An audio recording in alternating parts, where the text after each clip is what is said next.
Muli,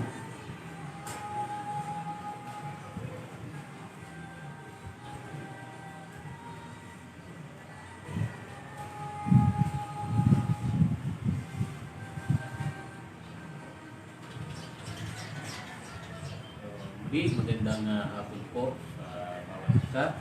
Tayo po ay magpapasimula na sa ating pong pananambahan sa hapon na ito. At aking pong amin pong iniimbitahan, yung pong may mga kaloob sa pag-awit, sa mga partners po natin, pwede po kayong sumama sa ating pong pananambahan. Pwede po kayong magsabi na gusto nyo pong mag-alay ng awit sa ating pong Panginoon at kasama po natin kayo dito po sa line-up ng ating pong pananambahan.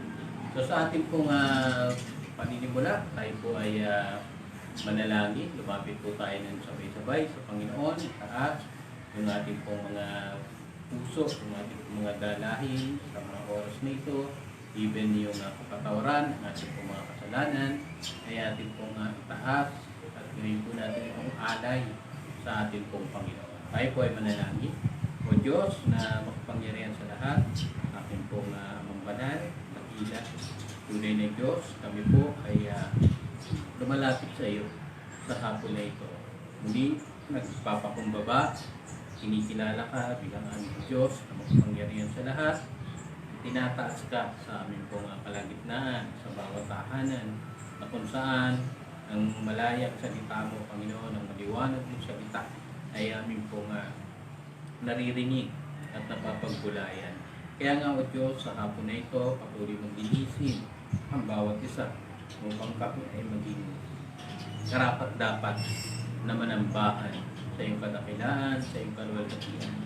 Tunay nga, O Diyos, ang iyong banal na Espiritu ang gumabay po sa amin, ang siyang magbigay ng liwanag ng iyong salita amin upang maunawaan po namin ito at kami magpakumbaba at ito ay magamit po namin sa aming pang-araw-araw na buhay. Lahat pong ito ay inihiling namin sa pangalan ng Panginoong Hesus. Amen. Amen. So sa inyo pong mga tahanan, tayo po ay ilabas po natin yung ating pong mga Biblia.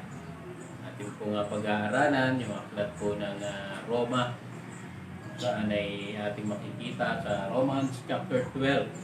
No, yung ating pong pag-aaralan ngayon, Romans chapter 12, focus po tayo sa 1 and 3, pero titingnan din po natin mula po yung verses 4 hanggang 21. So sana po, nasa tabi nyo na ang inyo pong mga Biblia para po sa ating pag-aaral ng salita po ng Panginoon. Ayusin ko lang po itong ating slides sa Romans chapter 12 po.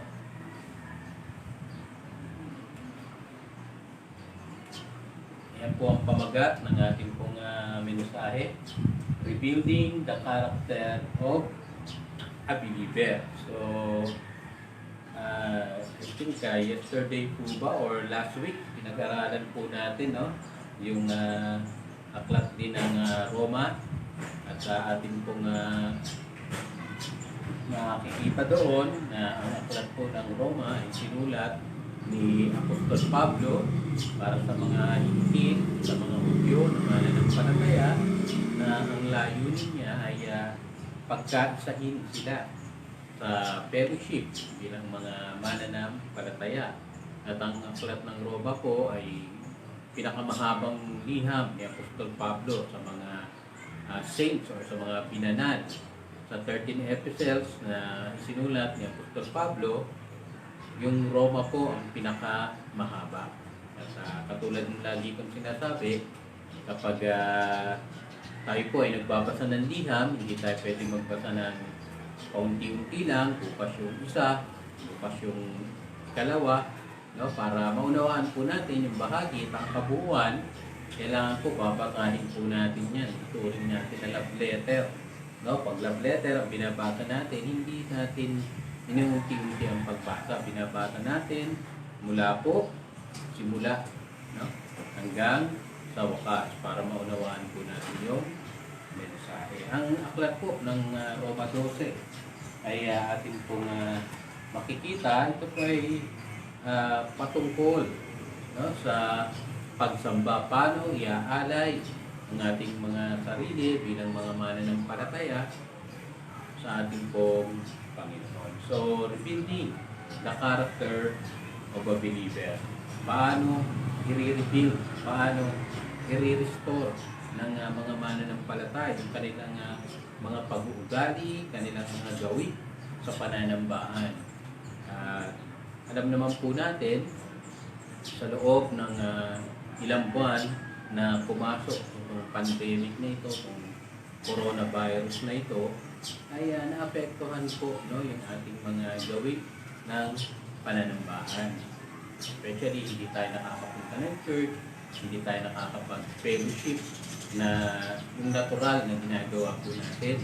So, one way or another, sabihin man natin, aminin man natin kundi, ang bawat isa sa atin ay parang may kulang, parang hindi buo yung ating pananambahan. And unfortunately, siguro kahit sa atin hindi tayo naging yung nawala yung discipline sa pananambahan, no? Maraming, although ang dami nating panahon dahil hindi naman natin kailangan lumabas, pero ang dami nating pinagkaabalahan na hindi naman talagang kaabala-abala. No? Marami tayong ginawa na parang nagiging pamalit dun sa oras at araw ng ating pananambahan. Kasi kapag may nangaral, lalo na kung ang pangangaral ay linggo, tapos tayo ay naka-online lang, no? Ito naman ay nare-record, so pwede natin palagpasin yun, tsaka na lang natin panoorin o pakinggan yung pangangaral kahit hindi na araw ng linggo. So yun pa yung mga ganung bagay na yun. Pero sa mga sandali pong ito, ibalik po natin yung ating pananambahan sa katotohanan bilang isang mananampalataya. Paano tayo manunumbalik sa dati nating gawin ng ating pananambahan? So, sabi po rito sa aklat ng Roma 12, no? Sabi, I appeal to you, therefore, brothers, by the mercies of God, to present your bodies as a living sacrifice, holy and acceptable to God, which is your spiritual worship. Do not be conformed to this world, but be transformed by the renewal of your mind, that by testing you may discern what is the will of God, what is good and acceptable and perfect. For by the grace given to me, I say to everyone among you, not to think of himself more highly than he ought to think, but to think with sober judgment, each according to the measure of faith that God has assigned. So, dito po natin makikita sa aklat po ng Roma 12, no, mula po sa verses 1 hanggang pababa, ano ba yung ini-expect na karakter sa atin bilang mga believer or mananampalataya. So, revealing the character. Una, ano yung dapat nating i-reveal bilang mga mananampalataya? Una, revealing the character as a worshiper. Bilang wag po nating kalilimutan na kahit ano pa ang nangyayari sa sanlibutan, tayo po ay nananambahan sa Diyos na buhay. Whatever situation there may be, whatever conditions na nandyan sa ating harapan at nakapalibot sa atin, ay hindi po mawawala yung ating pagiging tagapanamba ng ating Panginoon. Kasi dito po tayo tinawag. So, revealing the character sa worshiper, makikita po natin yan. No?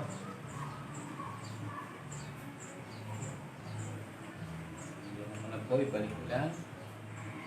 So, una, by seeing worshiper as a mercy of God, or by seeing worship as a mercy of God. Sa verse 1, sinasabi na Dr. Pablo, umaapila siya sa mga taga-Roma, mga Hudyo man o Isip, no, na nasa pamamagitan ng habag ng Diyos. ipinakikiusap niya sa pamamagitan ng habag ng Diyos. Paano sasamba yung mga mananampalataya? So una, by seeing worship as a mercy of God. Ang pagsamba po ay isang privilege na ibinigay po sa atin ng Panginoon. Katulad ng lagi kong sinasabi rin, sa sarili natin, hindi natin hahanapin ang Diyos. Sa sarili natin, hindi tayo mag-aatubili na lumapit sa Diyos. Kaya lang, Diyos ang nagbigay sa atin ng kakayanan. Diyos ang nagbigay sa ating kalooban ng pananampalataya sa pamamagitan ng biyaya. Kaya tayo nakakalapit ngayon sa Panginoon. Pinapaalala ng Dr. Pablo na sa pamamagitan ng habag ng Panginoon, hindi sa sarili niyong lakas, hindi sa sarili niyong kakayanan, hindi sa sarili niyong kaalaman, hindi sa habag ng Panginoon. No, kayo ay lumapit sa Kanya. Ngayon, sa ating paglapit sa ating Panginoon, ano ang ating dapat daladala? Ano ang dapat natin taglay? Sabi, by offering the body as a living sacrifice. Iaalay ang sarili bilang buhay na handog. Paano iaalay ang mga sarili bilang buhay na handog? Una, it should be holy. Dapat ito ay banal. Pangalawa, it should be pleasing. No? Katanggap-tanggap sa ating Panginoon. Pangatlo, it should be an act of spiritual worship. Banal, ibig sabihin, hindi nagkakasala, pero mula sa karamihan, inihiwalay, no? Tinawag ng Panginoon.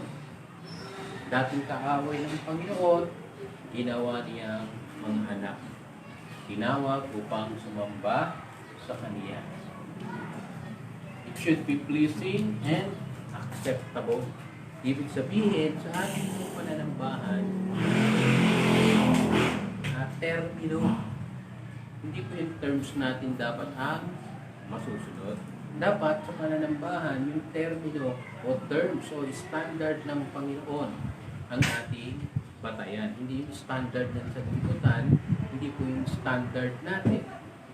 Hindi po yung standard na kung ano nakikita natin sa iba. Ang standard talaga ng ating pananambahan, kung ano ang nakasulat sa salita ng Panginoon. Teaching, for example, naghahanap tayo ng trabaho. Pag tayo ay naghahanap ng trabaho, no? Dati, laging nakalagay, pleasing personality. Pag sinabi mo pleasing personality, not necessarily na maganda ka, maputi ka, no? Pag sinabi kong pleasing personality, pag nakita ka na mag-i-interview sa'yo, tingin pa lang, pagkakatiwalaan ka na. Yung po yung sinasabing with pleasing personality, katanggap-tanggap ka.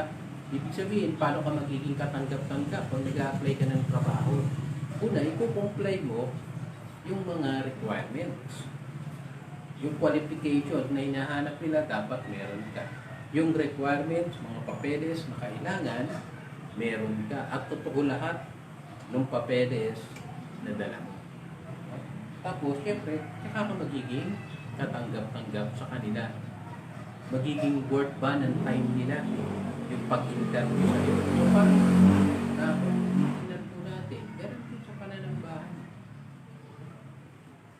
Sabi rito ni Apostol Pablo, kailangan pag sumamba tayo sa Panginoon, kailangan yung katawan natin, yung sakripisyo natin, yung buhay natin, katanggap-tanggap sa Panginoon.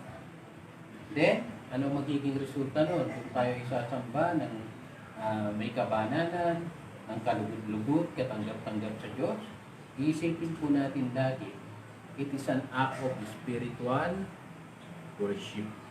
Lahat ng ginagawa po natin, ito po ay gawi or gawa, pagkilos, kasama ng ating mga espiritu.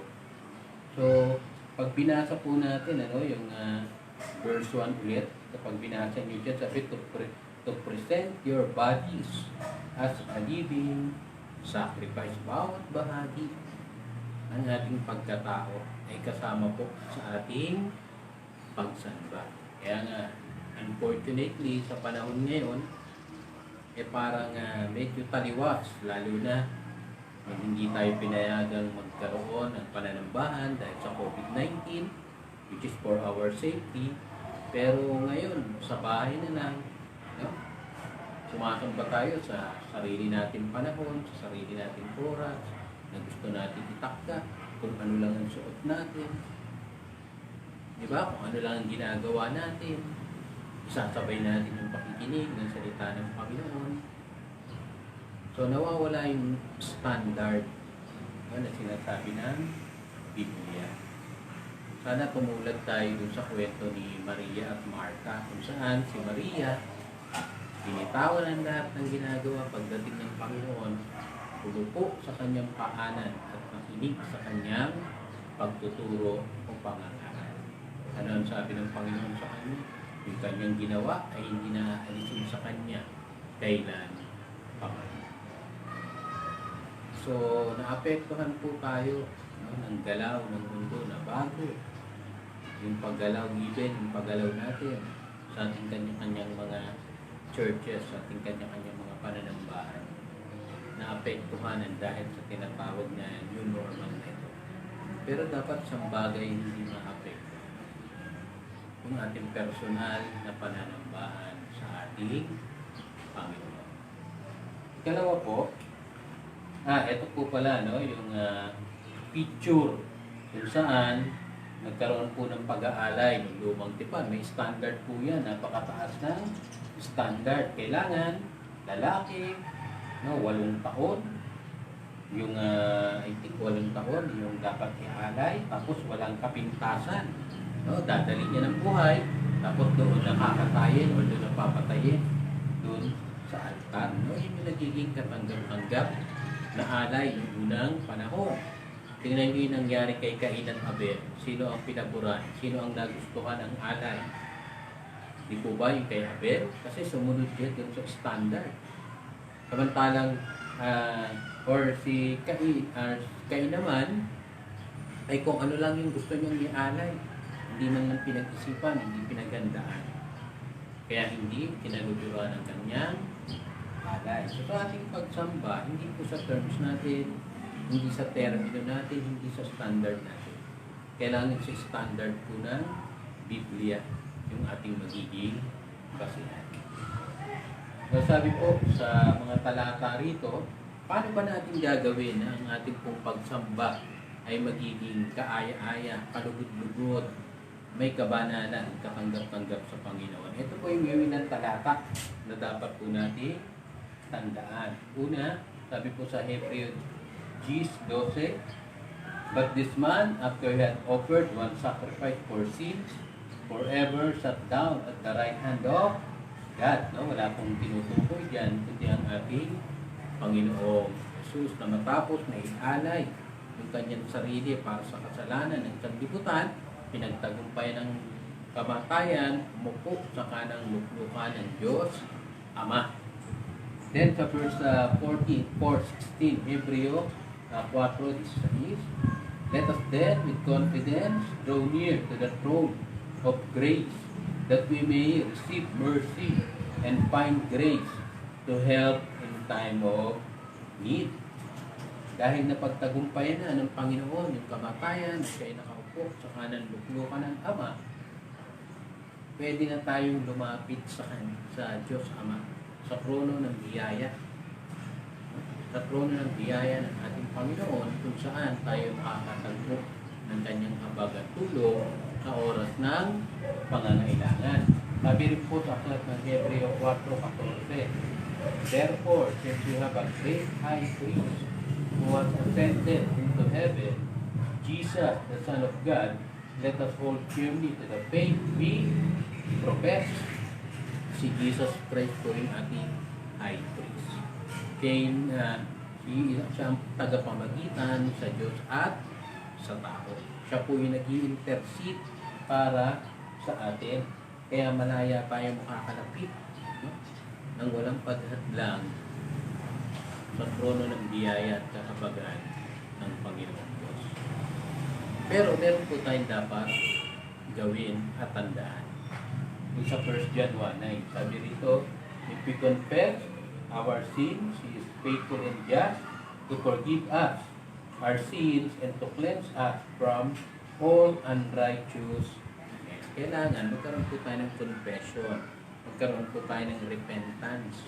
Yun po yung paraan upang tayo ay maging malinis. Yan po yung kaparaanan para tayo maging banal. Yan po yung paraan para tayo maging karapat-dapat at kalugod, katanggap-tanggap sa ating Panginoon.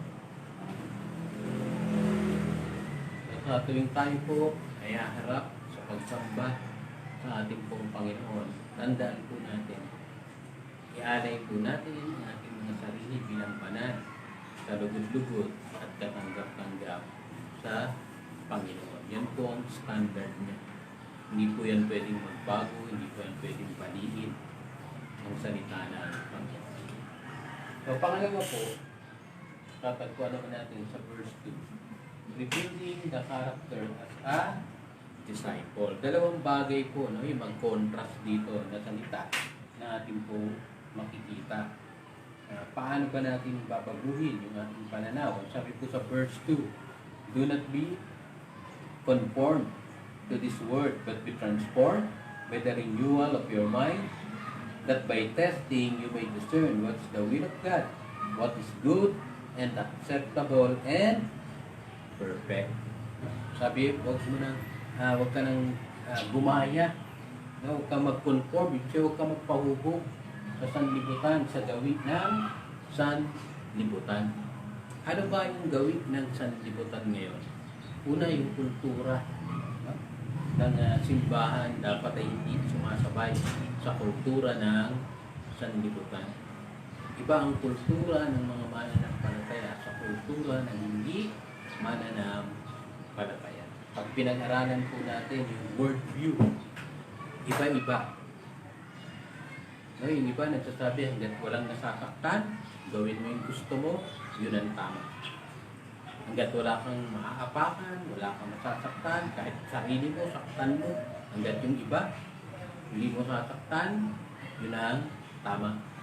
Parang yung awit no, kung ano nasa puso mo, sundin mo. Kaso nga, yung puso ang pinakamagaya sa lahat. Kaya hindi rin natin pwede basta pagkatiwalaan yung puso natin unless na yung puso natin ay nililinis ng salita ng Panginoon. So yung trends, no? Ano ba yung mga uso ngayon? Ano ba yung mga nangyayari sa kapaligiran natin? Ano ba nangyayari? Ito tinatawag na WWW. Yung internet. No? Pumasok tayo sa panahon ng tinatawag na TikTok culture.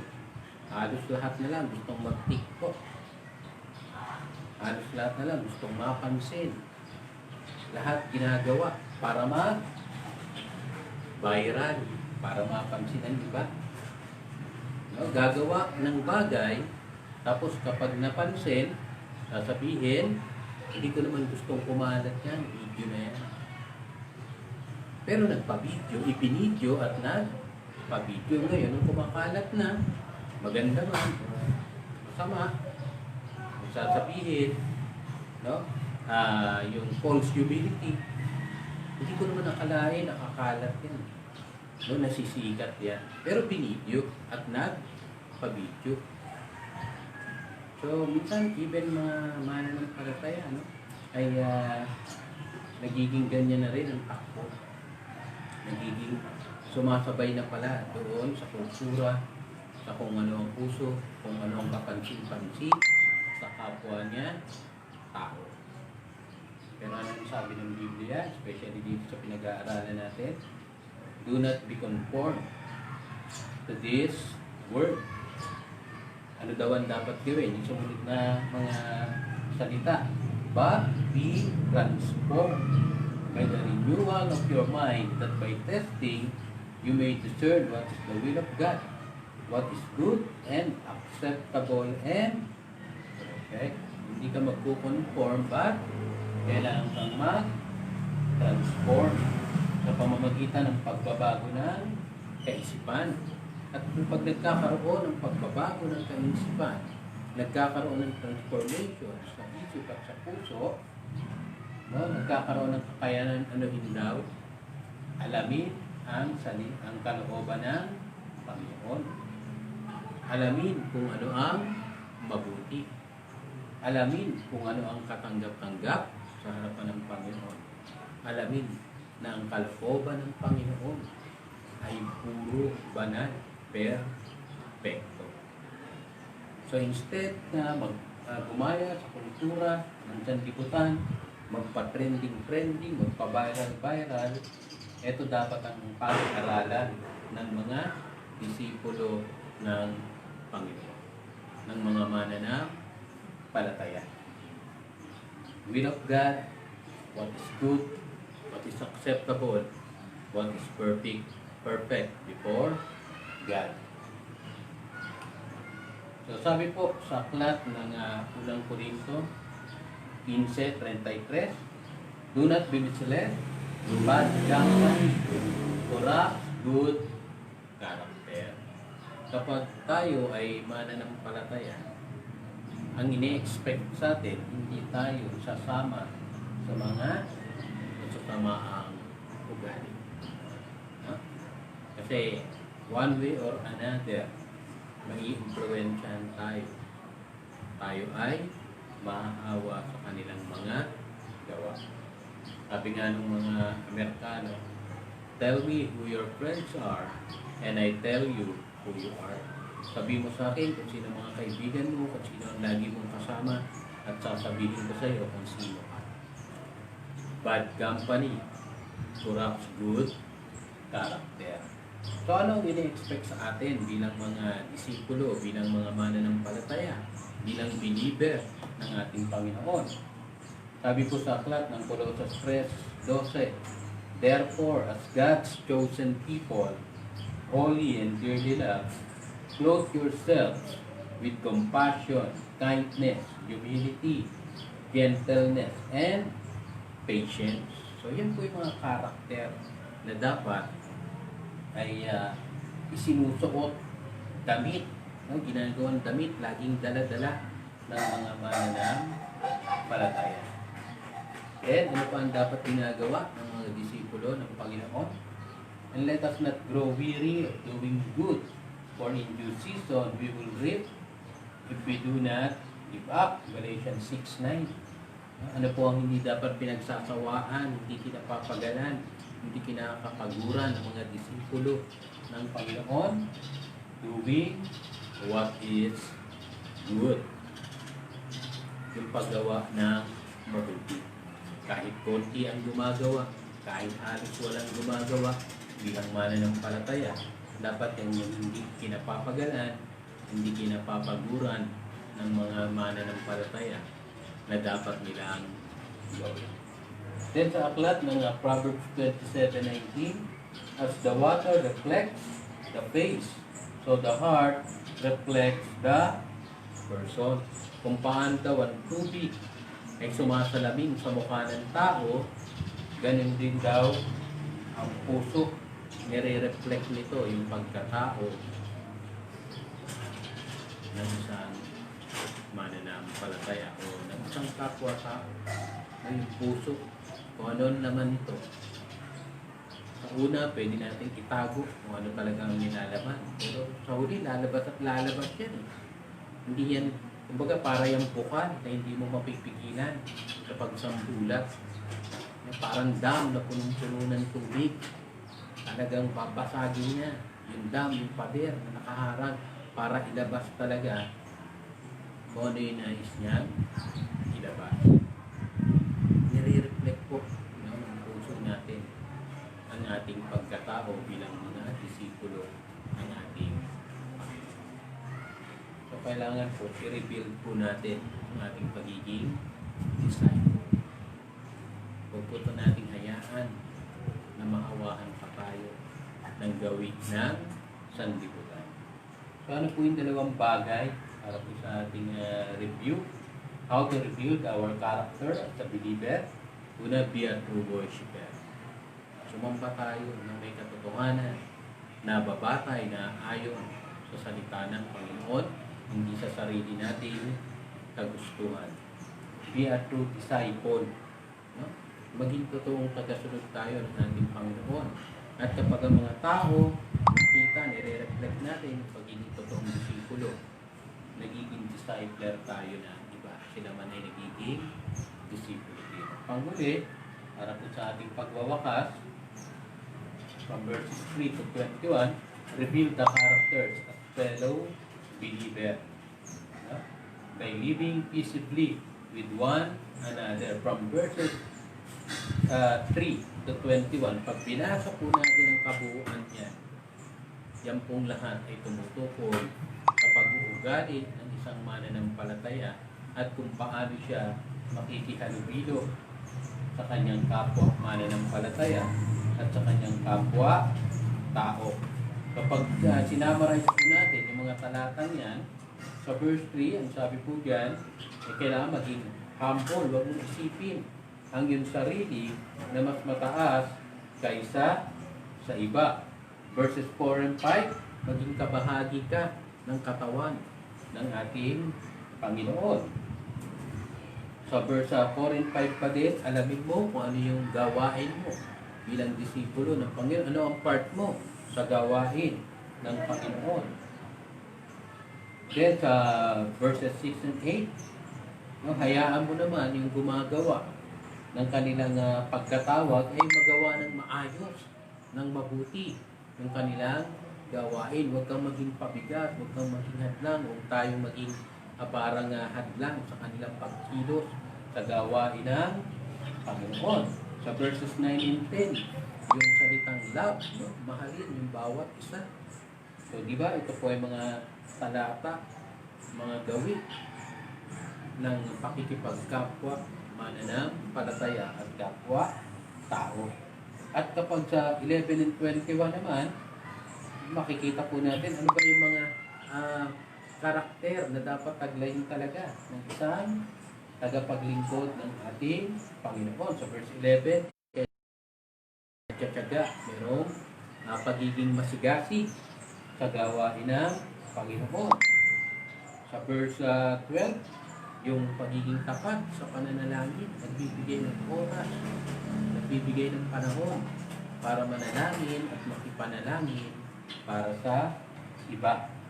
Verses 14 and 15 hanggang 16, yung pagkakaroon ng pakikiisa doon sa kapwa mananampalataya. Sabi nga niya, rejoice with those who rejoice, mourn with those who mourn.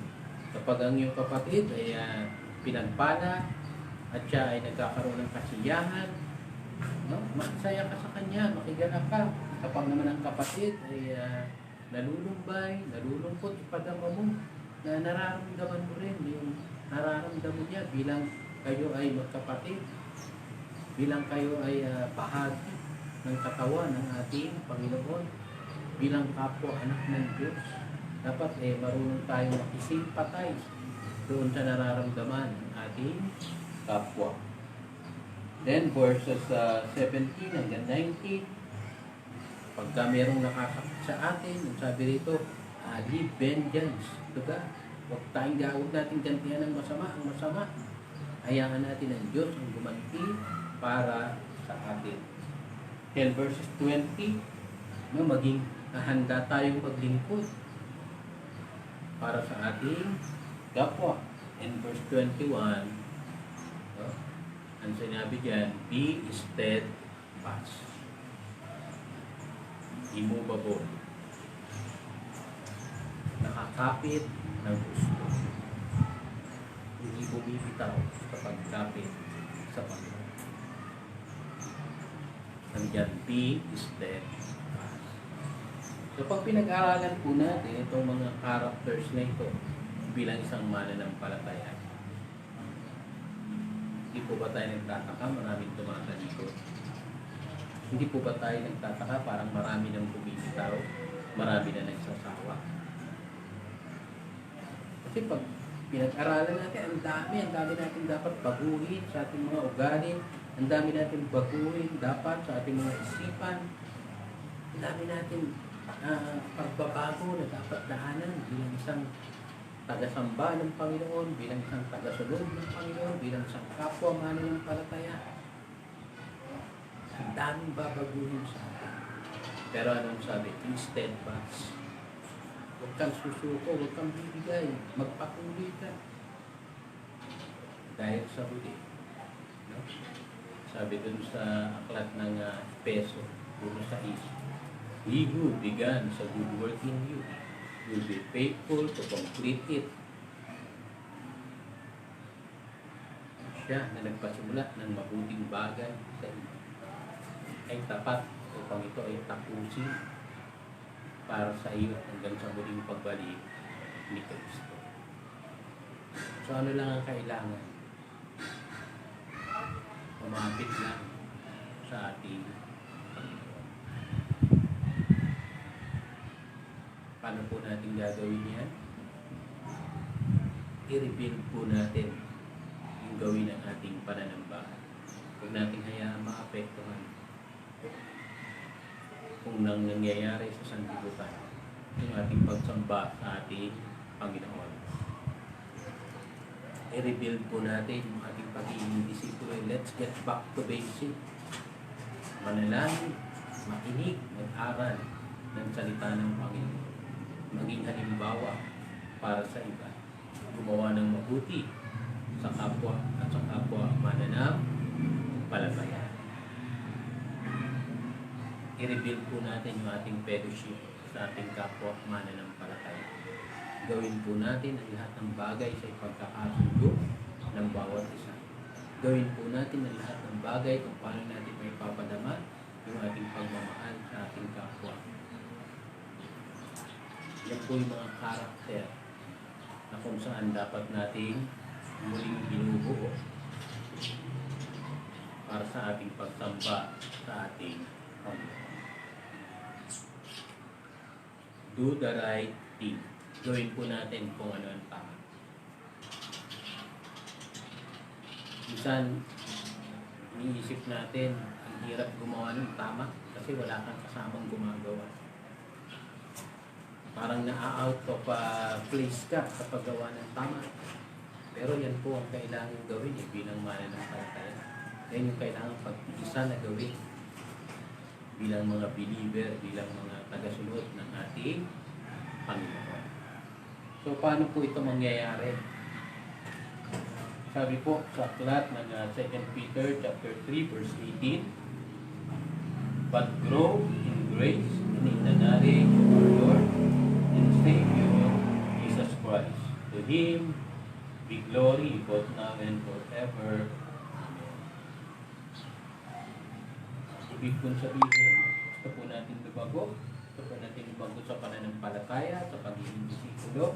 Gusto po natin lumago sa pakikipag-fellowship sa ating kapwa.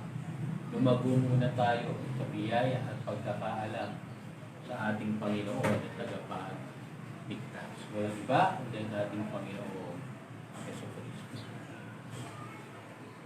Nawa po sa hapon na ito, ay hindi po tayong binigyan ng pangunawa ng ating pong Panginoon sa pagkakinig ng kanya pong banal na salita. At magpatuloy lang po tayo, huwag po tayo magsasawa. Dahil ang salita po ng Panginoon, ang patuloy na naglilinis sa atin, ang salita ng Panginoon, ang patuloy na nagbibigay ng buhay sa atin. Ang salita po ng Panginoon, ang patuloy na nagbabago sa atin. Purihin po ang Panginoon, tayo po ay manalangin. O Diyos, mga makapangyarihan sa lahat, muli, kami po ay nagpapasalamat sa hapon na ito kung saan malayang na ipahayag ang iyong banal at dakilang salita. Tulungan niyo nga po kami, Panginoon, na ito ay may apply sa aming pong mga buhay. Na tunay na kami ay maging santunay na nananambahan sa iyo, tunay na tagasunod mo, at tunay na kasama sa isang katawan na ang ulo ay si Kristo. Pagpalain niyo po ang bawat isa, ihanda niyo po kami, Panginoon, sa panibagong bigto ng aming pong buhay simula po bukas. Ingatan ang iyong pong provisyon, ang iyong pong pasunod sa amin, ang iyong pong pagpapor ay pagkaloob sa amin. Purihin ka, Panginoon, sa pangalan ng Jesus.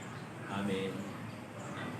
Magandang hapon po muli sa bawat isa. Pagpalain po tayo ng Panginoon.